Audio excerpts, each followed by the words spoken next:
Kif tistgħu taraw warajja b'mod ċar fuq daw it-tabelli ta' toroq hemm indikazzjoni b'mod ċar li ma jistgħux jgħaddu karozzi fix-xitwa bejn is-satejn neqsin kwart u s-satejn u kwart. Madankollu l-ħin għadhom kemm daqqu is-satejn it-tfal ħarġu mill-iskola kif tistgħu mbagħad issegwu mill-filmati illi ġejjin madankollu hawnhekk mingħajr ebda supervizjoni periklu kbir għall-istudenti illi jispiċċaw minn din l-iskola.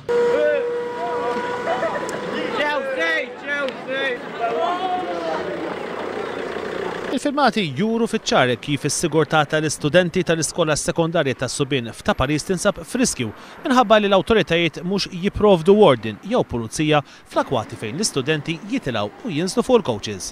F'komunikat fuq is-sit elettroniku tagħha l-MUT qalet li tinsab iddiżappuntata li minkejja li ilha tqajjem it-tħassib tagħha l diversi ġimgħat l-awtoritajiet qegħdin jaqgħu jqumu mis-saħħa u s-sigurtà tal-istudenti.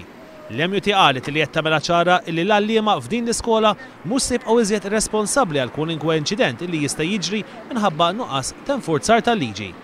Bħal kull skola oħra kemm filgħodu fil-ħinijiet li l-istudenti jkunu deħlin u anke wara nofsinhar fil-ħin li l-iskola tispiċċa fl-akwati tal-iskola jintbagħtu wardens jew pulizija sabiex ma jħallux vetturi jgħaddu.